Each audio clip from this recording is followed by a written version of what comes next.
Si Gervonta Tank Davis ay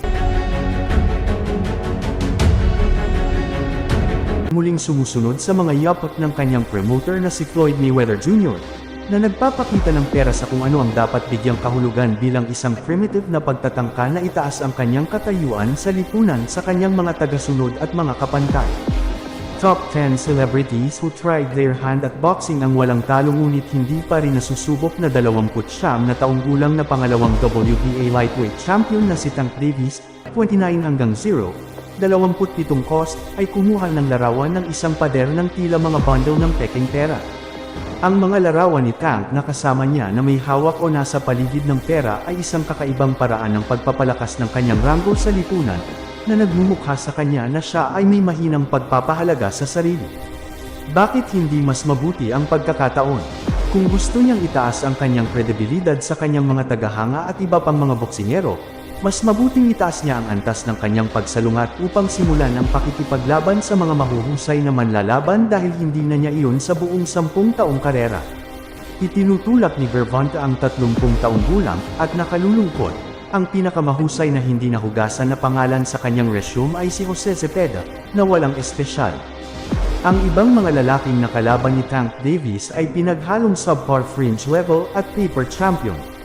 Sa kanyang huling laban, pinalo niya ang Instagram boxer na si Ryan Garcia.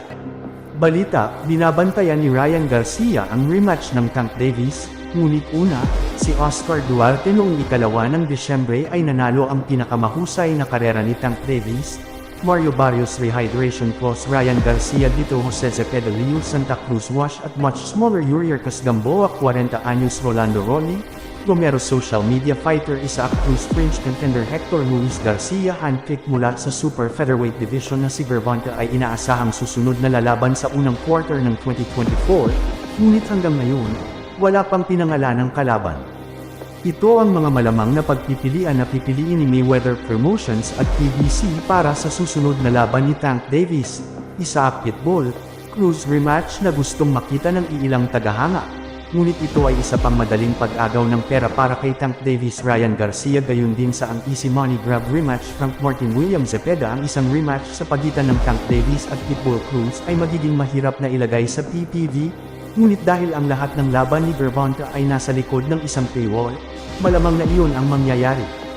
Nais ng publiko sa boxing na makita ang Tank Davis na makakalaban ni Devin Haney, Teofimo Lopez, Vasily Lomachenko, Raymond Muratalla, at sa ilang lawak, Shakur Stevenson. Malamang na ang Tank ay lalaban sa alinman sa mga taong iyon sa susunod, o marahil ay hindi kailanman. Balita, sinabi ni Tim Bradley na natalo si Gervonta Davis sa Shakur, Haney at Teofimo Tank kamakailan ay umalis sa joint matapos magsilbi ng 44 na araw dahil sa paglabag sa mga kondisyon ng kanyang 70 araw na sentensya sa home detention. Haney willing to return to 135 for Tank Davis fight, it would have to make sense for me to go back down to 135.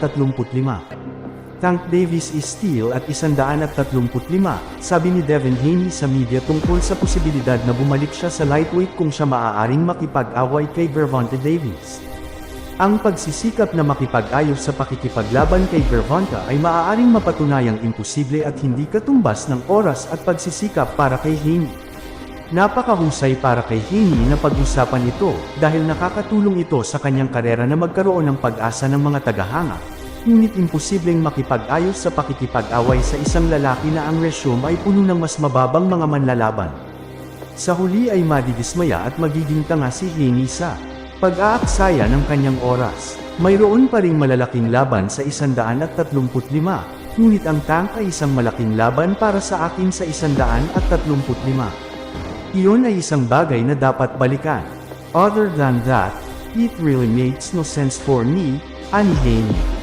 Balita, matatalo ni Gervonta Davis si Shakur Stevenson, magiging magandang hamon, si Haney sabi ni Hector Garcia Devin na dapat sana ay sinubukang iset up ang laban kay Tank Davis bago umakyat sa 140, dahil mas mahirap para sa kanya na matuno sa 135 kung ang laban na ito ay lalabas.